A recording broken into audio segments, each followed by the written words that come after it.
ஏலகிரி பயணம். ஏலகிரி மலை தமிழ்நாட்டில் திருப்பத்தூர் மாவட்டத்தில் அமைந்துள்ளது.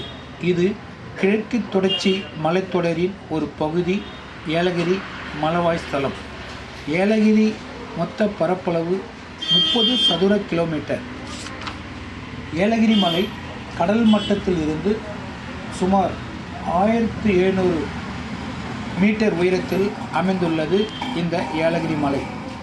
இந்த ஏலகிரி மலை ஸ்தலத்தில் இயற்கை பூங்கா, முருகன் ஆலயம், தொலைநோக்கு இல்லம், நிலாவூர் ஏரி, ஆஞ்சநேயர் ஆலயம், மங்களம் தாமரைக்குளம், படகு இல்லம், மேலும் பல்வேறு பொழுதுபோக்கு பூங்காக்கள் தனியார் நிறுவனங்கள் நடத்துகின்றன. இந்த ஏலகிரி மலைவாழ் ஸ்தலத்தில் செல்வதற்கு வாணியம்பாடி முதல் திருப்பத்தூர் சாலையில் அமைந்துள்ளது. ஏலகிரி மலைவாழ் ஸ்தலம் 4 மலைகளால் அமைந்துள்ள ஒரு சுற்றுலா தலம் ஆகும். இந்த ஏலகிரி மலைக்கு செல்வதற்கு சாலை வசதிகள் மிகவும் சிறப்பாக அமைந்துள்ளது. 14 கொண்ட ஊசிகள் கொண்ட ஒரு வளைவு சாலைகள் இந்த பகுதியில் காணலாம். ஒவ்வொரு வளைவுக்கும் ஒவ்வொரு நம்முடைய பழங்கால வள்ளல்களுடைய பெயர்களை வைத்துள்ளார்கள்.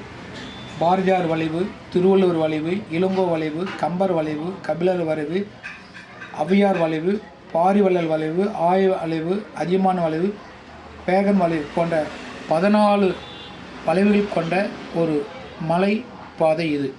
இந்த மலைப்பாதை செல்வதற்கு இரவு நேரத்தில் செல்லும்போது மிகவும் மிகவும் ரம்மியமாக காட்சியளிக்கும் இந்த மலைப்பகுதி.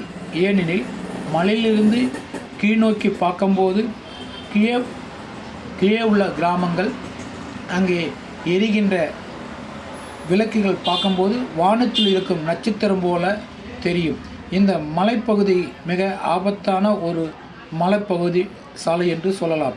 ஏனெனில் குறுகிய பகுதி இருப்பதால் இதில் பயணம் செய்வது சிரமம். இரவு நேரத்தில் பயணம் செய்வதை தவிர்க்கவும். ஏனென்றால் நிறைய வளைவுகள் இருப்பதனால் இதில் இரவு நேரத்தில் பயணம் செய்வதை நீங்கள் தவிர்க்கலாம். பகல் நேரத்தில் பயணம் செய்யும் போது மிகவும் நேர்த்தியாகவும் சாலை பயணம் செய்வதற்கு மிகவும் நேர்த்தியாக இருக்கும். இந்த ஏலகிரி மலையில் பல மூலிகைகள் அடங்கிய ஒரு மலை பிரதேசம். அதனால் இரவு நேரத்தில் இங்கு தங்குவதனால் நம்மளுடைய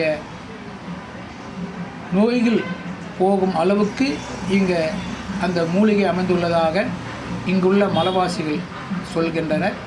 அதனால் இந்த ஏலகிரி மலைக்கு செல்பவர்கள் மிகவும் பாதுகாப்பான முறையில் சென்று வர எங்களுடைய எம்கேபி நியூஸ் டிவி சார்பாக தெரிவித்துக் கொள்கிறேன். அடுத்த எபிசோடில் உங்களை சந்தித்து விடைபெறுகிறேன். என்றும் உங்கள் எம்கேபி நியூஸ் டிவி.